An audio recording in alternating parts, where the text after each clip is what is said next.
Subscribe the Motegaonkar Sir's RCC YouTube channel and press the bell icon for latest updates and videos.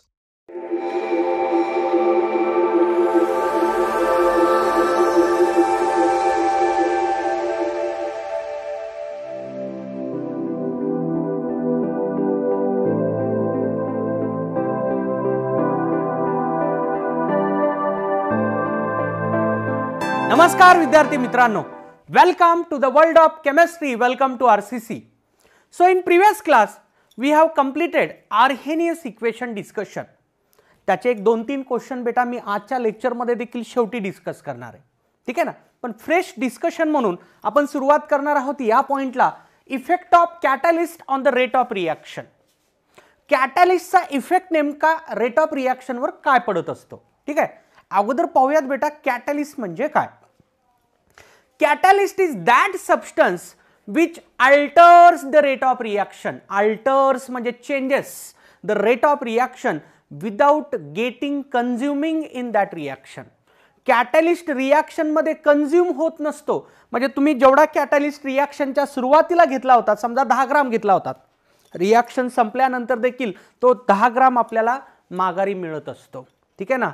दोन प्रकारचे catalyst असतात, positive catalyst आणि negative catalyst. Positive catalyst रिएक्शनचा rate वाढवत असतं, negative catalyst रिएक्शनचा rate decrease करत असतं. पण बेटा लक्षात ठेवा, तुम्ही जर कुठं फक्त कॅटलिस्ट वर्ड वाचला ना, फक्त कॅटलिस्ट म्हणलं की ते positive catalyst.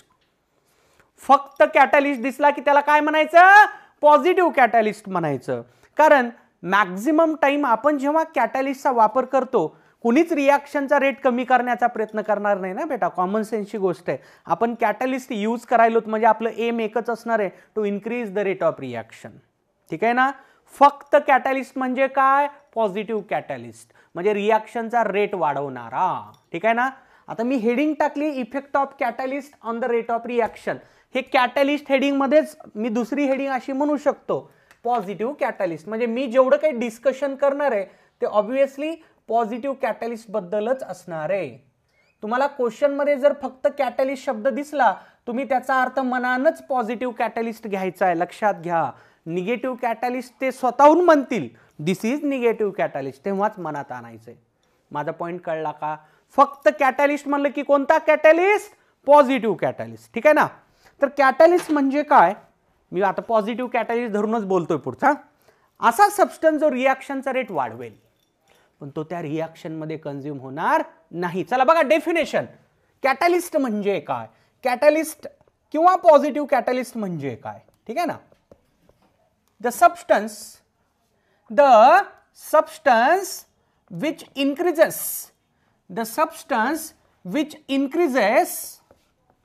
the rate of reaction, the substance which increases the rate of reaction,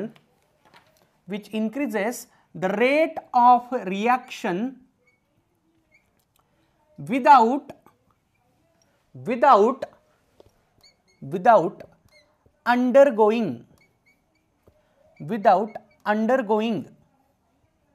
any chemical change. म्हणजे तो स्वतः रिॲक्ट होणार नाही असा त्याचा अर्थ. जेवढा कॅटलिस्ट तुम्ही रिॲक्शनच्या बिगिनिंगला घेणार तेवढा रिॲक्शनच्या शेवटी तुमच्याकडे उरणार आहे, विदाउट एनी केमिकल चेंज. हां, त्याच्यात फिजिकल चेंज होऊ शकतो. म्हणजे समजा तुम्ही एखादा कॅटलिस्ट सॉलिड घेतला तर तो लिक्विड स्टेटमध्ये कन्वर्ट होऊ शकतो, किंवा मग ढेकूळ घेतला कॅटलिस्टचा तो पावडर होऊ शकतो. त्याच्यात काही फिजिकल चेंजेस होतील, केमिकल चेंज त्याच्यात होणार नाही, म्हणजे तो रिॲक्ट होणार नाही असा त्याचा अर्थ, ठीक आहे ना. The substance which increases the rate of reaction without undergoing in chemical change. हे सगळं मी पॉझिटिव्ह कॅटलिस्ट धरून बोलायलो, मला परत परत तेच बोलावं लागतंय, लक्षात ठेवा. फक्त कॅटलिस्ट शब्द दिसला की तू मनानच पॉझिटिव्ह कॅटलिस्ट म्हणणार आहे त्याला, ठीक आहे ना. आणि क्वेश्चन निगेटिव्ह कॅटलिस्टचा विचारायचा झाला की एक्झामिनर निगेटिव्ह कॅटलिस्ट शब्द टाकतो, ठीक आहे. आता बघा याचे एक्झाम्पल सांगतो. KClO3चं डिकम्पोजिशन, पोटॅशियम क्लोराईड हा कंपाऊंड, याला मला तोडायचं आहे. आपण जर याला फक्त हीट केलं तर याचं डिकम्पोजिशन खूप स्लो असतं, खूपच स्लो, ठीक आहे ना. तर या पर्टिक्युलर रिॲक्शनचा रेट वाढवण्यासाठी याच्यात एक कॅटलिस्ट टाकला जातो बेटा, MnO2. मॅंगनीज डायऑक्साईड MnO2, लगेच हा ब्रेक होतो KCl आणि 3/2 O2, KCl आणि 3/2 O2. So this particular reaction is catalyzed by this catalyst. MnO2 हा कॅटॅलिस्ट आहे. आपल्या या पर्टिक्युलर एक्झाम्पल मध्ये हा तुमचा काय आहे, कॅटॅलिस्ट आहे. मी ज्या अर्थी फक्त कॅटॅलिस्ट म्हणालो हे पॉझिटिव्ह कॅटॅलिस्ट असेल, म्हणजे या रिॲक्शनचा रेट वाढवण्याचं काम कोणाचं असेल, MnO2चा. ठीक आहे का. आता प्रश्न मनामध्ये येऊ शकतो आपल्या, वा हे कॅटॅलिस्ट नेमकं काय करत असेल की रिॲक्शनचा रेट वाढवतं. जायचंय आपल्याला, हळूहळू तिथपर्यंतच जायचंय. ठीक आहे ना. हा कॅटॅलिस्ट काम नेमका कसा करतो ते आता मी सांगणार आहे. ठीक आहे ना. कॅटॅलिस्टचा वर्क समजण्यासाठी एक थेरी वापरली जाते, activated complex theory. Activated complex theory, activated complex theory to understand how catalyst works, ही थेरी वापरली जाते. एकदम साधी थेरी आहे, हे ऑलरेडी आपण डिस्कशन केलेलं आहेच बेटा. बघा, activated complex theory.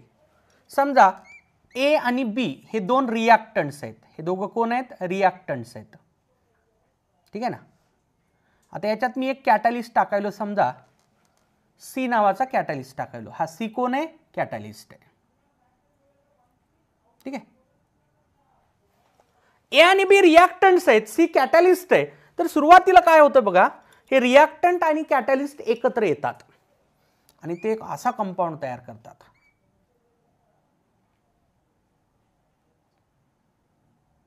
Short lived compound. ठीक आहे ना. थोड्या वेळासाठी असा एक कंपाऊंड तयार झाला, याला तुम्ही म्हणू शकता intermediate complex. Intermediate complex, intermediate complex किंवा intermediate activated complex, activated complex. ठीक आहे. आता बघा झालं काय, हा हे रिॲक्टंट होते दोघं, याच्या प्रेझेन्समध्ये, कॅटॅलिस्टच्या प्रेझेन्समध्ये ते कंबाईन झाले, त्याने एक इंटरमिडिएट ऍक्टिव्हेटेड कॉम्प्लेक्स तयार केला. आता हा ब्रेक होतो, हा ब्रेक होतो, इथं प्रोडक्ट मिळून जातो AB. AB प्रोडक्ट मिळतो आणि कॅटॅलिस्ट तुमचा रिजनरेट होतो. कॅटॅलिस्ट शेवटी रिॲक्शनच्या कधीही रिजनरेट होतो. Catalyst is regenerated back. Catalyst is regenerated back. कॅटॅलिस्टचं रिजनरेशन होऊन जातं. म्हणजे समजा मी हा C तर 5 ग्राम घेतला होता रिॲक्शनच्या सुरुवातीला, रिॲक्शनच्या शेवटी पण माझ्याकडे C किती उरणार आहे बेटा, 5 ग्राम. आलं का लक्षात. कॅटॅलिस्टचा अर्थ हा आहे. कॅटॅलिस्टनं काय केलं, एक ऍक्टिव्हेटेड कॉम्प्लेक्स तयार केला, intermediate activated complex, short lived. हा थोड्या वेळासाठी तयार झाला की तुटला आणि यानं प्रोडक्ट तयार केलं. बघा ना, हे A आणि B रिॲक्टंट्स होते, या दोघांना कंबाईन व्हायचं होतं, प्रोडक्ट तयार झाला AB. हा कोण आहे तुमचा, प्रोडक्ट. तर कॅटॅलिस्टचा वर्क असा असतो. कॅटॅलिस्ट सुरुवातीला मिक्सअप होतो रिॲक्टंट बरोबर, एक इंटरमिडिएट कॉम्प्लेक्स तयार करतो, ऍक्टिव्हेटेड कॉम्प्लेक्स तयार करतो, जो ब्रेक झाल्यानंतर आपल्याला काय मिळतो, प्रोडक्ट, आणि कॅटॅलिस्ट माघारी परत जेवढा घेतला होता तेवढा कॅटॅलिस्ट परत मिळून जातो. असा कॅटॅलिस्ट काम करतो. ठीक आहे ना. हे नोट करा. मग आपण ऍक्च्युअल रिझनकडे जाऊ की बाबा कॅटॅलिस्ट वापरल्यामुळं रिॲक्शनचा रेट कसं काय वाढतो. Now we are going to understand the reason behind fact that catalyst increases the rate of reaction. But for that purpose, I am going to take the help of this graph. एक graph मी consider करणार आहे. तोच as usual Y ॲक्सिसला potential energy आणि इकडं progress of reaction. Progress of reaction साध्या भाषेमध्ये याला तुम्ही टाइम म्हणू शकता. ठीक आहे ना. मी एक्झोथर्मिक रिॲक्शन आहे समजून ग्राफ प्लॉट करायलो. एंडो घेऊन पण चालतं, एक्झो घेऊन पण चालतो, नो इश्यू. ठीक आहे ना. बघा समजा इथं आहे रिॲक्टंट माझा. ठीक आहे. ॲज युजल रिॲक्टंट अगोदर एक एनर्जी बॅरियर क्रॉस करतो, नंतर त्याचं कन्व्हर्जन प्रोडक्टमध्ये होतं लाईक दिस. हा कोण झाला, रिॲक्टंट. हा कोण झाला, प्रोडक्ट. ठीक आहे. आता पहा या पर्टिक्युलर रिॲक्शनसाठीची ऍक्टिव्हेशन एनर्जी काय असेल. ऍक्टिव्हेशन एनर्जी कळते सगळ्यांना. हा पिक पॉइंट आणि एनर्जी ऑफ रिॲक्टंट मधलं डिफरन्स एनर्जीचा, हे काय बेटा, ऍक्टिव्हेशन एनर्जी EA. मान्य. आता पहा या रिॲक्शन मध्ये आणखी एक गोष्ट मला दाखवायची, ती म्हणजे डेल्टा H. डेल्टा एच म्हणजे काय असतं रे बेटा? प्रोडक्ट आणि रिॲक्टंटच्या एनर्जीमध्ये असणारा डिफरन्स. हे एवढं, हे किती असेल? हे काय असेल? Delta H. मान्य? ओके. आता पहा, कॅटलिस्टच्या अब्सेन्स मध्ये, मी आणखी इथं कॅटलिस्ट धरलेलाच नाही, कॅटलिस्टच्या अब्सेन्स मध्ये काढलेली ही एनर्जी प्रोफाइल डायग्राम आहे. Reactant will cross this barrier and then convert into product. So what is this? What is this? What is this? This is activation energy, activation energy, activation energy in the absence of catalyst, activation energy in the absence of catalyst, in the absence of catalyst. ठीक आहे, कॅटलिस्टच्या absence मध्ये. ठीक आहे. आता बघा, जेव्हा तुम्ही catalyst वापरता होतं नेमकं काय? एक अल्टरनेटिव्ह पाथ रिॲक्टंटला मिळून जातो लोअर ऍक्टिव्हेशन एनर्जीचा, लाईक दिस. हे डॉट डॉट डॉट काढलेलं काय सर? बेटा, कॅटलिस्टच्या प्रेझेन्स मध्ये रिॲक्टंट एक अल्टरनेटिव्ह पाथ फॉलो करतात, हॅव्हिंग लोअर ऍक्टिव्हेशन एनर्जी. बेटा, आता ऍक्टिव्हेशन एनर्जी बघू आपण किती आहे ती. बघा, आताची ऍक्टिव्हेशन एनर्जी, परत रिॲक्टंटची एनर्जी आणि या पिक पॉइंटची एनर्जी, बरोबर आहे ना, याच्यातला डिफरन्स. ही परत असणारी ऍक्टिव्हेशन एनर्जी, याला मी म्हणतो EA डॅश. EA dash. एक EA घेतलंय, दुसरं EA डॅश घेतलंय. ठीक आहे ना. आता बघूया आपण या दोन एनर्जीज मध्ये फरक काय आहे ते. ठीक आहे ना. तर थोडक्यात रिॲक्टंटला मी इथं दोन पाथ अलाउ केलेले आहेत, एक in the absence of catalyst, दुसरा इन प्रेझेन्स ऑफ कॅटलिस्ट. ठीक आहे ना. हे कधी आहे? In absence of catalyst, in absence of catalyst, in absence of catalyst. ठीक आहे ना. आणि डॉटेड लाईननं जे काढलंय मी, डॉटेड लाईननं हे जे काढलंय, this is in presence of catalyst. फरक लक्षात घ्या, फरक लक्षात घ्या. In presence of catalyst, in presence of catalyst, in presence of catalyst. कॅटलिस्टच्या अब्सेन्स मध्ये हा रिॲक्टंटला पाथ जो फॉलो करायचा आहे सॉलिड लाईननं काढलेला, ब्लॅक लाईननं. ठीक आहे ना. कॅटलिस्टच्या प्रेझेन्स मध्ये डॉटेड लाईन. आता महत्वाची गोष्ट बघा, EA डॅश ही ऍक्टिव्हेशन एनर्जी कधीची आहे बेटा? इन प्रेझेन्स ऑफ कॅटलिस्टची आहे. आणि EA ही ऍक्टिव्हेशन एनर्जी कधीची आहे? इन अब्सेन्स ऑफ कॅटलिस्टची आहे. ठीक आहे ना. म्हणजे मी असं म्हणू शकतो का? बघा, पहिला पॉइंट, त्या ग्राफवर जे दिसतंय त्या बेसिसवर मी काही पॉइंट लिहितोय. In the absence, sorry, in the presence of catalyst, in the presence of catalyst, in the presence of catalyst, activation energy, activation energy, activation energy of reactants, so of reaction in presence of catalyst, activation energy of reaction decreases. चला बघा रे बाबा, काही objection आहे का याच्यात? कॅटलिस्टच्या presence मध्ये activation energy कमी होते. कसं सर? बघा ना, हे बघ रे, EA डॅश आणि EA, मोठं कोण आणि लहान कोण कळतंय आपल्याला. ठीक आहे ना. लिहितो मी इथं, EA dash is less than EA. मान्य करता का रे बाबा? बरे, कॅटलिस्टच्या प्रेझेन्स मधली ऍक्टिव्हेशन एनर्जी इतकी आहे आणि कॅटलिस्टच्या अब्सेन्स मधली इतकी आहे. थोडक्यात झालं काय? कॅटलिस्टनं रिॲक्टंट्सला एक अल्टरनेटिव्ह पाथ निर्माण करून दिला, हॅव्हिंग लोअर ऍक्टिव्हेशन एनर्जी. कॅटलिस्टच्या अब्सेन्समध्ये रिॲक्टंटला इथून इथं जायचं होतं, नंतर इथं पोहोचायचं होतं. आता कॅटलिस्टनं एक शॉर्टकट मार्ग तयार करून दिला. कॅटलिस्ट काय करतो? रिॲक्टंटला एक शॉर्टकट मार्ग उपलब्ध करून देतो. शॉर्टकट पाथ त्याला मिळाल्यामुळं, मला आता साधा कॉमन सेन्सचा क्वेश्चन विचारतो, मला सांगा, इथून इथं जाणं आणि परत इथं येणं, इथून इथं जाणं आणि परत इथं येणं, सोपं काम कोणतं असेल रे बेटा? डॉटेड लाईनचा पाथ सोपा का हा सॉलिड लाईनचा? डॉटेड लाईनचा पाथ सोपा. ठीक आहे ना. या डॉटेड लाईननं गेल्यानंतर रिॲक्टंटचं कन्व्हर्जन प्रोडक्टमध्ये लवकर होणार आहे, कारण हा एनर्जी गॅप कमी आहे, हा एनर्जी गॅप कसा आहे? जास्त आहे. ठीक आहे ना. तर एक्झॅक्टली तसंच होतं. आता बघा, तोच पॉइंट लिहितो मी. Catalyst provides provides an alternative path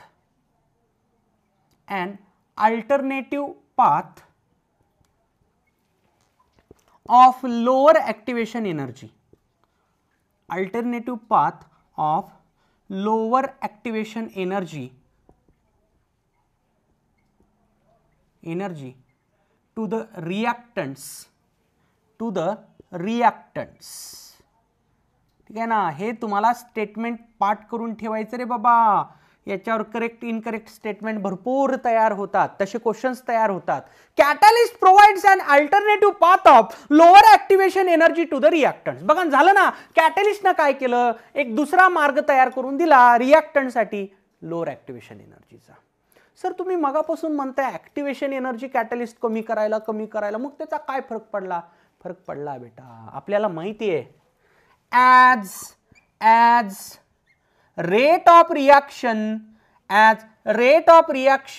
is inversely proportional to activation energy. आठवा रे बाबा, तुम्हाला मी ऍक्टिव्हेशन एनर्जी ज्या दिवशी टीच केले त्या दिवशीच हे सांगितलं होतं, जेवढी ऍक्टिव्हेशन एनर्जी कमी तेवढा रिएक्शन रेट जास्त.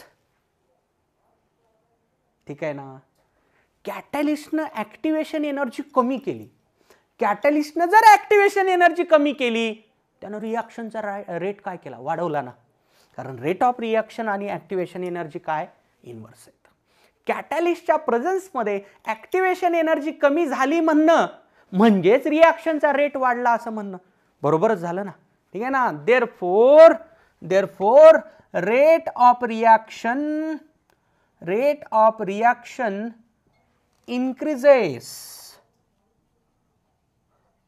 increases the rate of reaction increases in the presence of catalyst,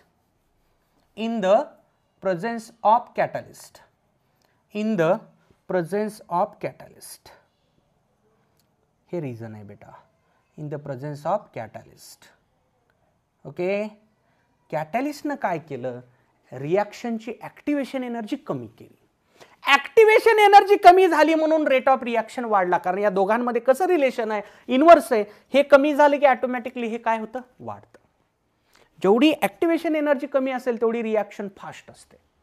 कॅटलिस्टच्या प्रेझेन्समध्ये exactly तसंच होतं. कॅटलिस्ट काय करतो, रिएक्शनची ऍक्टिव्हेशन एनर्जी कमी असणारा एक अल्टरनेटिव्ह पाथ रिएक्टंट्सला अवेलेबल करून देतो. ऍक्टिव्हेशन एनर्जी कमी झाल्यामुळे रिएक्टंट्स इझिली प्रोडक्टमध्ये कन्वर्ट होतील, म्हणजेच रिएक्शनचा रेट वाढेल. ठीक आहे ना. लक्षात ठेवा. आता why catalyst increases the rate of reaction असा क्वेश्चन विचारला, तुमचा आन्सर काय असेल? Catalyst provides an alternative path of lower activation energy to the reactants. ठीक आहे ना. As the activation energy is lowered rate of reaction will increase. बाबा मी मगापासून सांगतोय, मी हे जे डिस्कशन करायलो हे सगळंच्या सगळं पॉझिटिव्ह कॅटलिस्टचं आहे. क्वेश्चन मध्ये फक्त कॅटलिस्ट जरी दिसला तरी तू त्याला मनानच पॉझिटिव्ह कॅटलिस्ट म्हणणार आहेस. पण जर समजा एक्झामिनरनं म्हणलं Y negative catalyst decreases the rate of reaction, तर काय होईल? सगळं उलट होईल. निगेटिव्ह कॅटलिस्ट काय करतो, रिएक्टंट्सला अल्टरनेटिव्ह पाथ निर्माण करून देतो, पण लोअर ऍक्टिव्हेशन एनर्जीचा नाही, हायरचा. म्हणजे मला इथून अशी वर डॉट डॉट डॉट डॉट काढावं लागेल. कधी? जर कॅटलिस्ट निगेटिव्ह असेल तर. हे असं, हे बघ रे, हे असं कॅटलिस्ट निगेटिव्ह असेल तर. निगेटिव्ह कॅटलिस्ट आल्यानंतर ऍक्टिव्हेशन एनर्जी वाढते. ऍक्टिव्हेशन एनर्जी वाढली की रेट कमी होतो. ते निगेटिव्ह कॅटलिस्टच्या बाबतीत. ठीक आहे ना. हे पॉझिटिव्ह कॅटलिस्ट, निगेटिव्ह कॅटलिस्ट बेटा तुम्ही एकदम डिटेलमध्ये पाहणार आहात. एक टॉपिक आहे आपल्या 12वीच्या सिलेबसमध्येच आहे, सरफेस केमिस्ट्री, तिथं पाहायचं आहे. ठीक आहे ना. पण सध्याला लक्षात ठेवा, तुम्हाला फक्त कॅटलिस्ट जरी म्हणलं तरी हे सगळं सांगायचं. पॉझिटिव्ह कॅटलिस्ट धरूनच फक्त कॅटलिस्ट म्हणला की पॉझिटिव्ह कॅटलिस्ट. राहील ना लक्षात सगळ्यांच्या? कन्सेप्ट सांगितलाय, सगळा टोटल कन्सेप्ट सांगितलाय. ठीक आहे ना. आता याच्यावर काही क्वेश्चन्स पाहू आपण. नोट करा फटाफट. पहा बेटा, एक क्वेश्चन, न्यूमरिकल पण तयार होतात. कॅटलिस्टच्या प्रेझेन्समध्ये रिएक्शनचा रेट वाढतो, किती न वाढेल, किती पट वाढेल, या प्रकारचे न्यूमरिकल्स असतात. तर हा न्यूमरिकल बुकलेट मधलाच क्वेश्चन आहे बेटा. Question number 207 of booklet. Consider the following reactions at 300 kelvin. दोन रिएक्शन्स दिल्यात बेटा. A2B ही अनकॅटलाइज्ड आहे, म्हणजे या रिएक्शन मध्ये कॅटलिस्ट वापरलेला नाही, आणि ही दुसरी रिएक्शन कॅटलाइज्ड आहे, म्हणजे कॅटलिस्टच्या प्रेझेन्स मध्ये झालेली ही रिएक्शन आहे. ठीक आहे ना. क्वेश्चन काय बघा. The activation energy is lowered by 8.314 kilojoule per mole for the catalysed reaction. Catalyst वापरल्यामुळे ऍक्टिव्हेशन एनर्जी कितीनं कमी झाली? 8.314 न कमी झाली. How many times the rate of this catalysed reaction greater than that of uncatalysed reaction. Activation energy कितीनं कमी झाली हे दिलं. मग आपल्याला म्हणलंय बाबा रिएक्शनचा रेट कॅटलिस्टच्या प्रेझेन्स मध्ये किती पट जास्त असेल कॅटलिस्टच्या अब्सेन्सच्या कंपॅरिझन मध्ये. कारण कॅटलिस्ट टाकलाय म्हणजे रेट तर वाढणारच आहे, पण किती टाइम्स तो रेट वाढेल हे आपल्याला फाइंड करायचंय. बघा सोपा क्वेश्चन आहे बेटा. मी काय करतोय बघा, दोन रेट कॉन्स्टंट अज्युम करतोय. Let K1 rate constant of uncatalysed reaction,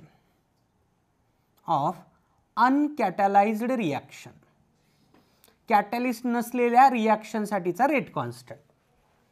K2 obviously आता हे असेल rate constant of catalysed reaction, catalyst वापरलेली रिएक्शन त्याचा रेट कॉन्स्टंट. आता मी आर्हेनियस इक्वेशनचा वापर करणार आहे. ठीक आहे ना. बघा आर्हेनियस इक्वेशन आपण हे घेऊयात. a - EA/R. सर हेच का बरं घ्यायचं हो बेटा? गिवन डेटाच काहीतरी आपल्याला इंडिकेशन देत असतो. बघ रे हे असं काहीतरी दिलंय मला, ईचा पॉवर 3.33 = 28 असं काहीतरी दिलंय, म्हणून मी ई असणार इक्वेशन घेतलं, एक्सपोनेन्शियल असणार याचा वापर करण्यासाठी. ठीक आहे. आता हे इक्वेशन मी दोन रेट कॉन्स्टंट साठी लिहायलो. Therefore K1 = A e⁻⁻ EA/RT. ही ऍक्टिव्हेशन एनर्जी तशीच ठेवली मी. ठीक आहे ना. K2 = A e⁻⁻. आता बघा हा रेट कॉन्स्टंट आहे कॅटलिस्टच्या प्रेझेन्स मधला. इथे एक डेटा दिलाय आपल्याला, activation energy is lowered by 8.314. म्हणजे कॅटलिस्टच्या अब्सेन्स मध्ये जर ऍक्टिव्हेशन एनर्जी EA होती, कॅटलिस्टच्या प्रेझेन्स मध्ये ती कमी होणार आहे. किती न कमी होणार आहे? 8.314 न. म्हणून मी दुसरी ऍक्टिव्हेशन एनर्जी काय घ्यायलो बघा, हे मायनस साइन फॉर्म्युल्यातलं ब्रॅकेटच्या बाहेर ठेवलं. ब्रॅकेटमध्ये EA - 8.314. हे कुठून आलं असं वाटू नये बेटा तुम्हाला, लक्षात घ्या. ऍक्टिव्हेशन एनर्जी लोअर्ड बाय 8.314, तर EA - 8.314 केलं डिवायडेड बाय RT. कळलं का सगळ्यांना? मी हा फॉर्म्युला दोन वेळेस वापरला, एक अब्सेन्स ऑफ कॅटलिस्ट मध्ये आणि एक प्रेझेन्स ऑफ कॅटलिस्ट मध्ये. तुम्हाला हे कुठून आलं असं वाटू नये. त्यांनी सांगितलं की बाबा नंतरची ऍक्टिव्हेशन एनर्जी 8.314 न कमी असेल, तेच केलं मी. कमी म्हणजे सबस्ट्रॅक्शन केलं. आता आपण काय करूयात बेटा बघा, या दोन इक्वेशन्सला डिवाइड करण्याचा प्रयत्न करूयात, आपल्याला आन्सर मिळून जाईल. देअरफॉर K2/K1 म्हणजे दुसरं इक्वेशन डिवायडेड बाय पहिलं इक्वेशन. बेटा हे फ्रिक्वेन्सी फॅक्टर कॉन्स्टंट असतो. टेम्परेचर क्वेश्चन मध्ये टेम्परेचर बदललंय वगैरे असा काही उल्लेख नाहीये. टेम्परेचर वगैरे बदललेला काही उल्लेख दिसायला का? बघा एकच टेम्परेचर दिले 300 केल्विन, त्यामुळे मी त्याला पण काही T1 T2 म्हणलेलं नाही. ठीक आहे. ओके. आता बघा आर पण गॅस कॉन्स्टंट आहे. आता काय करा, K2/K1 करा. A e⁻⁻ EA - 8.314 RT divided by A e⁻⁻ EA/RT. आता काही शहाणे स्टुडंट्स काय करतील सांगतो तुम्हाला, ए कट करतील, नो इश्यू, कट होईल ए. ठीक आहे ना. परत काही जण हे RT पण कट करतील. नाही रे बाबा, हे ईच्या पॉवर मध्ये RT आहे. ईच्या पॉवर मधली गोष्ट आहे, पॉवर मधली अशी गोष्ट कॅन्सल करता येत नसते. अलग लक्षात. हे RT वगैरे काही कॅन्सल होणार नाही. ठीक आहे ना. हे ऑब्लिक आहे. हे असं हे कॅन्सल काही होणार नाही. ठीक आहे ना. मग त्याला सॉल्व्ह कसं करायचं सर? बेटा येतं सॉल्व्ह करायला, काळजी करू नका. बघा कसं, K2 upon K1 equals to, आता मी काय करतो बघा, याला स्प्लिट करतो, ईचा पॉवर मायनस या कॉमन आहे, ठीक आहे ना, आणि डिनॉमिनेटर पण याला पण आहे आणि याला पण कॉमन आहे. हा बघा, आता याला असं लिहिता येईल E raise to power minus EA upon RT. काय केलं बघा, हे मायनस मध्ये गुणायलो, हा RT दोघांना कॉमन आहे, हा याला पण minus RT into E raise to power, हे मायनस आणि हे पुढचं मायनस प्लस होऊन जाईल, हे 8.314 आहे ना, सॉरी हां 8.314 येतं, 8.314 डिवायडेड बाय RT. मान्य आहे. काय केलं रे, याला स्प्लिट केलं, ठीक आहे ना. आता हे खालचं वर जाईल परत, आता हे खालचा टर्म जर वर शिफ्ट झाला त्याचा पॉवर डिनॉमिनेटर मध्ये निगेटिव्ह आहे, न्यूमरेटर मध्ये पॉझिटिव्ह होऊन जाईल, E raise to power plus EA upon RT plus EA upon RT. मान्य आहे सगळ्यांना? अरे मान्य आहे का नाही? आता बघा, K2 upon K1 equals to K2 upon K1 equals to, आता हे कट करता येईल का नाही ते तुम्ही मला सांगायचं.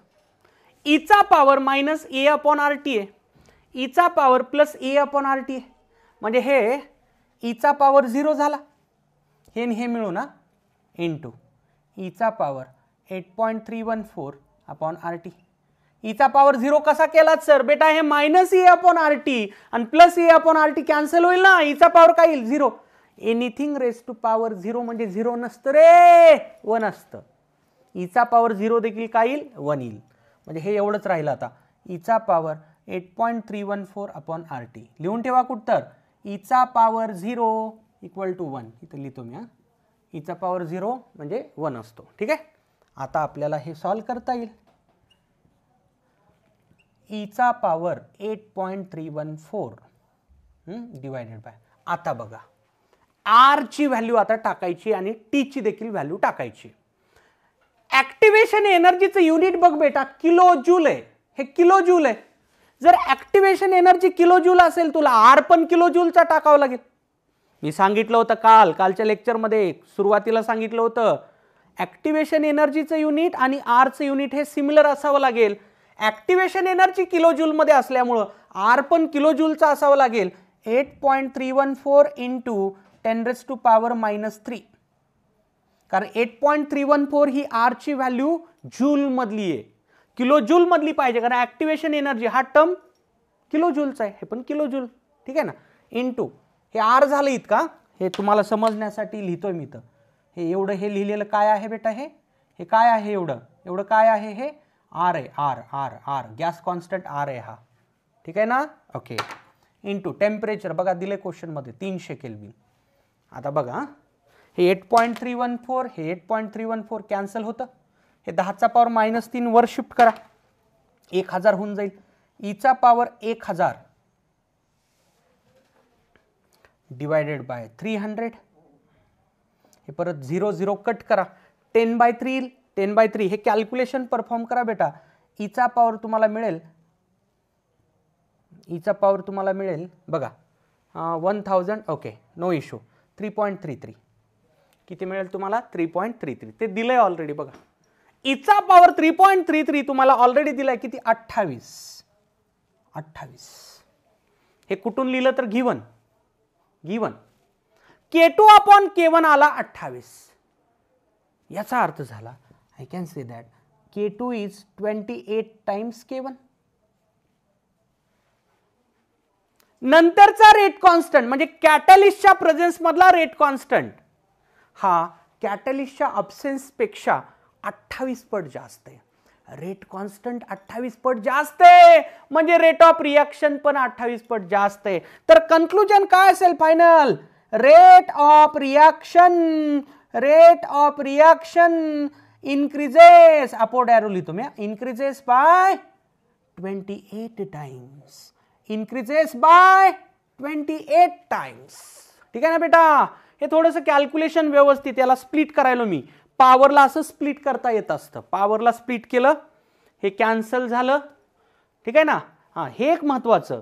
आर तुम्ही तोच का टाकला तर लक्षात घ्या, हे तुम्हाला किलो जूलमध्ये दिली ॲक्टिवेशन एनर्जी, तर तुम्हाला आर हाच घ्यावा लागेल. 8.314 इंटू 10⁻³ किलो जूल मधली ही आरची व्हॅल्यू आहे बेटा. किलो जूल पर केल्विन पर मोल आरची व्हॅल्यू.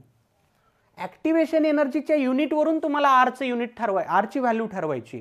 आणि कोणती कशी हे कालच्या लेक्चरमध्ये मी सुरुवातीलाच लिहून दिलं होतं बघ ना. हे म्हणून हे इथं आर, हे झालं तुमचं फायनल आन्सर. ठीक आहे ना. असा हा क्वेश्चन, जर असा क्वेश्चन आला तर आपल्याला कळलं पाहिजे बाबा मेथड काय आहे. मेथड समजणंच महत्त्वाचं आहे बेटा. कॅल्क्युलेशनचा भाग तर सगळ्यांना येत असतो. ठीक आहे ना बेटा. नोट करा. कॅटलिस्ट बद्दल एक महत्त्वाची गोष्ट सांगतोय बघा. Catalyst of course positive catalyst. Catalyst increases the rate of reaction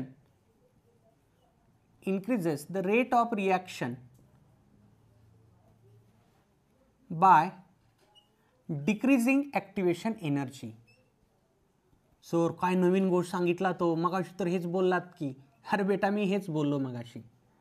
नवीन गोष्ट इथून पुढे मी आता याच्यात ऍड करतोय. ठीक आहे ना. Catalyst do not change. Catalyst do not change delta H of reaction. लक्षात ठेवा, कॅटलिस्ट आल्यामुळं डेल्टा एच कमी होत नाही रे बाबा. लक्षात ठेवा कायम. कॅटलिस्ट फक्त एक गोष्टींवर परिणाम करतो, एकाच गोष्टीवर, त्या डायग्राम मधल्या ॲक्टिवेशन एनर्जी.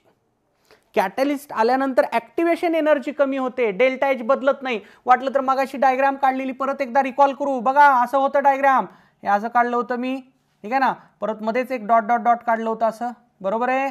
याला मी डेल्टा एच म्हणलं होतं. ठीक आहे ना. हे डेल्टा एच असतं ना, प्रोडक्टची एनर्जी मायनस रिॲक्टंटची एनर्जी. ठीक आहे. बघा कॅटलिस्टच्या अब्सेन्स मध्ये असू द्या नाही प्रेझेन्स मध्ये असू द्या, डेल्टा एच आपण बदलला होता का? नाही. डेल्टा एचच्या व्हॅल्यूवर कॅटलिस्टचा काहीच परिणाम होत नसतो. हे करेक्ट इनकरेक्ट स्टेटमेंट फॉर्मॅटमध्ये विचारलं जातं. लक्षात ठेवा. कॅटलिस्ट प्रोडक्ट आणि रिॲक्टंटच्या एनर्जी डिफरन्सवर काही परिणाम करतच नाही. कॅटलिस्टचं कामच आहे फक्त ॲक्टिवेशन एनर्जीवर इफेक्ट करणं. ठीक आहे ना. ठीक आहे. कळलंय सगळ्यांना, पॉईंट कळलाय. कॅटलिस्टचा इफेक्ट नेमका काय होत असतो. Okay. Delta H is constant, remember. ठीक आहे. आता मी जेवढं बोललोय ना आज, हे सगळं मी पॉझिटिव्ह कॅटलिस्टच्या संदर्भात बोललोय बेटा. कॅटलिस्ट म्हणजे पॉझिटिव्ह कॅटलिस्ट. सर मग निगेटिव्ह कॅटलिस्ट काय? बेटा जर क्वेश्चनमध्ये निगेटिव्ह कॅटलिस्ट शब्द दिसला तरच तू तुझ्या मनात निगेटिव्ह कॅटलिस्ट आणायचं, नाही तर नाही आणायचं. तू फक्त कॅटलिस्ट वाचलं ना, तू समजून जायचं की बाबा पॉझिटिव्ह कॅटलिस्ट आहे. कारण 99.99% रिॲक्शन्समध्ये कॅटलिस्ट हा पॉझिटिव्ह म्हणूनच काम करत असतो. आणि कुणीही रिॲक्शनचा रेटच वाढवण्याचा प्रयत्न करेल ना रे, कशाला कोण रेट कमी करेल. ठीक आहे ना. हां, परत एक स्टेटमेंट समजा असं विचारलं मला, catalyst decreases the time of reaction. म्हणजे कॅटलिस्टच्या अब्सेन्समध्ये 1 तासात रिॲक्शन होत होती, कॅटलिस्ट वापरला की 20 मिनिटातच झाली. हे बरोबर का चूक? नक्कीच बरोबर, नक्कीच बरोबर. ठीक आहे ना. कॅटलिस्ट आल्यामुळे रेट वाढायला ना, रिॲक्शनचा रेट वाढायला, म्हणजे ती रिॲक्शन लवकर होईल, फास्ट होईल ना ती रिॲक्शन. कॉमन सेन्सची गोष्ट आहे. ठीक आहे ना. या 2 नोट लिहून घ्या. मग ॲक्टिवेशन एनर्जी बद्दलच काल राहिले होते 2 क्वेश्चन, ते कंप्लीट करूयात. पहा बेटा, ॲक्टिवेशन एनर्जी बद्दलचा क्वेश्चन आहे. Question 205 again from booklet. In the following reaction, एक रिॲक्शन दिली आहे. या रिॲक्शनचा ना आपल्या सोल्युशनचा काही संबंध नाही. के इक्वल्स टू, हे आपल्या कामाचं आहे. के ची व्हॅल्यू दिली आहे मला. क्वेश्चन आहे energy of activation EA is. Energy of activation काढायची, सोपं काम आहे बेटा. आपल्याला माहिती आहे Arrhenius equation, K equals to A E raise to power minus EA upon RT. Sir तुम्ही हा फॉर्म का घ्यायला, तो कधी ते लॉग K2 अपॉन K1 घ्यायलात, कधी हे घ्यायलात. अरे बेटा जे दिलाय ना डेटा, त्यावरून मला क्लिक झालं पाहिजे की फॉर्म कोणता घ्यायचा.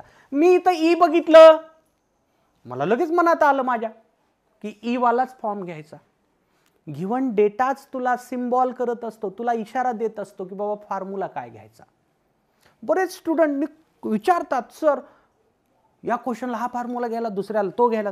अरे बेटा, तसं घेण्याचं कारणच असतं गिव्हन डेटा. ठीक आहे ना. ज्याला फॉर्म्युला सिलेक्शनमध्ये अडचण जाते त्यांनी एक काम करावं, गिव्हन डेटा लिहून काढावा आणि थोडंसं एक 5 सेकंड थिंक करावं की बाबा मला फॉर्म्युला काय निवडावा लागेल. ठीक आहे ना. ओके, चला आता हा फॉर्म्युला माझ्याकडे आहे. आता त्यांनी दिलेलं एक इक्वेशन आहे ते लिहितो मी. त्यांनी दिलेलं आहे given k equals to 5 into 10⁻11. ते युनिट मी लिहित नाहीये बेटा आता. e⁻⁻ -29,000 divided by t. आता हे दोन इक्वेशन्स आपण कम्पेअर करूयात.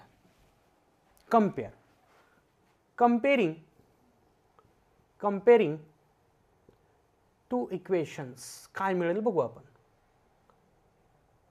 बघा बेटा, के हे ए असेल तुझा, हा टर्म काय असेल तुझा, ए असेल. ठीक आहे ना. आणि हा टर्म बघा, हा एवढा असेल. मान्य आहे. What I can write, e⁻⁻ -EA/RT equals to e⁻⁻ -29,000 divided by t. ठीक आहे.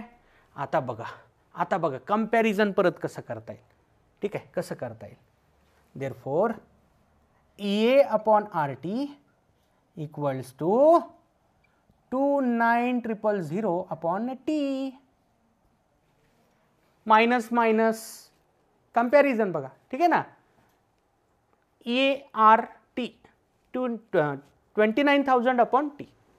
ई तर सेम आहे. कंपॅरिझन करायलो आपण. कंपॅरिझन इकडची बाजू. आता परत हे टी कट करून टाकू आपण. असं टी दिलेलंच नाही क्वेश्चन मध्ये. ठीक आहे ना. म्हणजे व्हॅल्यू दिलीच नाही ना, मला ऍक्टिव्हेशन एनर्जी काढायची.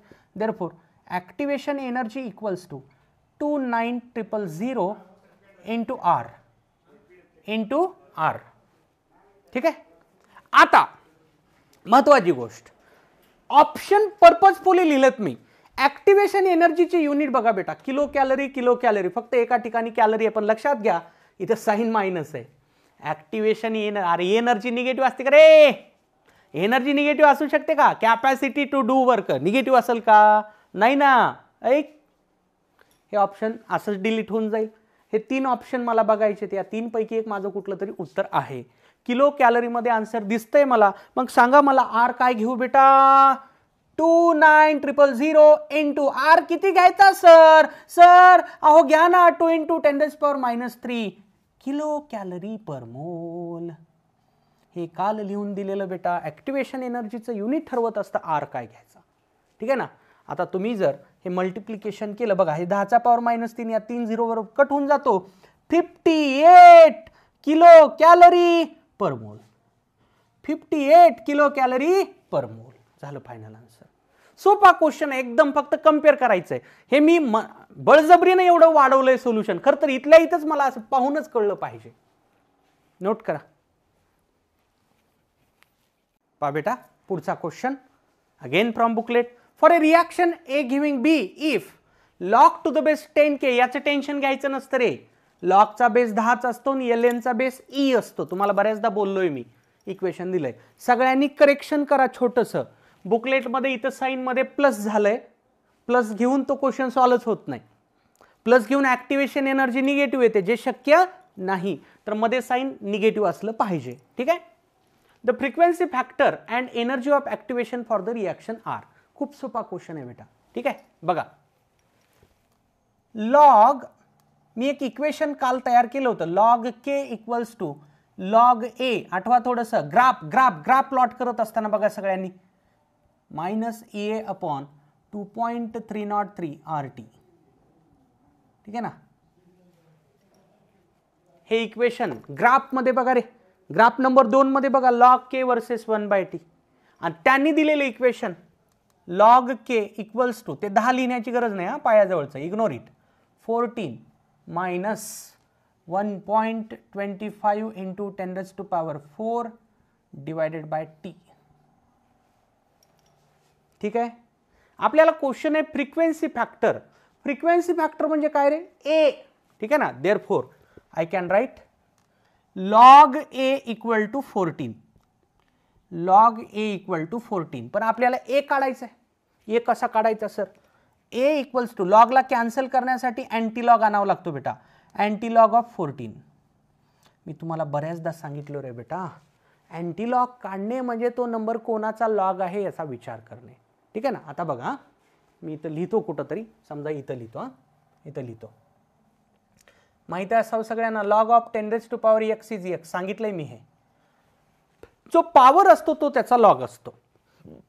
Log of 10⁻14 is 14. जो पॉवर आहे तो लॉग असतो. म्हणून अँटीलॉग 14 किती असेल रे बाबा? अँटीलॉग 14 असेल 10⁻14. अँटीलॉग काढणे म्हणजे तो कोणाचा लॉग आहे हे बघणे. 14 कोणाचा लॉग आहे याचा विचार जर केला, आपल्या विचार संपेल 10⁻14 ला. Therefore A equals to 10⁻14. ठीक आहे ना. फ्रिक्वेन्सी फॅक्टर बेटा. फ्रिक्वेन्सीचं युनिट काय असतं? पर सेकंड. हे झालं तुझं पहिलं आन्सर एचं. दुसरा क्वेश्चन आहे एनर्जी ऑफ ॲक्टिवेशन. ठीक आहे ना. कंपॅरिझन करू आपण. हे झालं कंपॅरिझन. आता हे मायनस मायनस मायनस मायनस. ठीक आहे. आणि हे मी लिहितो एकदा. A upon 2.303 RT equals to 1.25 into 10⁻4 upon T. बघ ना, मायनस मायनस हे. आणि हे सगळं याला बरोबर कम्पेअर झालं. जसं हे लॉग ए 14 तसं हा टर्म याला कम्पेअर होईल. आता हे टी टी कॅन्सल करा. A equals to 1.25 into 10⁻4 into 2.303 R. ठीक आहे. आर ची व्हॅल्यू ऑप्शन बघून ठरवायची. मी ऑप्शन्स लिहिलेले नाही आहेत या क्वेश्चनचे, पण ऑप्शन मध्ये किलो जूल दिसतंय मला. ऍक्टिव्हेशन एनर्जीचा आन्सर किलो जूल मध्ये दिलंय. तुम्ही सांगा बेटा मग मला काय घेऊ रे बाबा? आर काय घेऊ? आर मला घ्यावा लागेल, काय घ्यावा लागेल? 25/3 इंटू 10⁻³ किंवा 8.314 इंटू 10⁻³ हे 25/3 म्हणजेच 8.314 आहे. ठीक आहे ना. युनिट काय असेल? किलो जूल पर मोल. किलो जूल पर मोल. ठीक आहे बेटा. एवढं कॅल्क्युलेशन करा. एवढं एक तुमच्यासाठी ठेवतो मी. ना हे बघा, हे पॉवर तर लगेच जातं इथंच निघून. ठीक आहे. कराल ना एवढं? एवढं करा. 240च्या आसपास आन्सर येतं किलो जूलमध्ये. 240च्या क्लोज आन्सर काहीतरी येतं किलो जूलमध्ये. एवढं हे तुमच्यासाठी ठेवतोय मी. करा एवढं. So this ends our discussion effect of catalyst on the rate of reaction as well as again activation energy, Arrhenius equation. हे सगळे पॉईंट्स आपले कंप्लीट झालेले आहेत. ठीक आहे ना. आता राहिलंय काय? राहिलंय collision theory of reaction rate. ठीक आहे ना. आणि transition state theory. Theoretical part आपला राहिलेला आहे बेटा. पुढच्या 2-3 लेक्चरमध्ये आपला टॉपिक फिनिश होऊन जाईल. बुकलेटचे सगळे क्वेश्चन्स ट्राय करा. जे वेगळे आहेत ते तर मी क्लासमध्ये घेतोयच तुम्हाला हेल्प व्हावी म्हणून. ठीक आहे बेटा. भेटूयात नेक्स्ट लेक्चरमध्ये. थँक्यू. जपली उत्तम निकालाची कायम परंपरा. जपली उत्तम निकालाची कायम परंपरा. RCC म्हणजे युगानुयुगे उत्तुंग यशोधारा.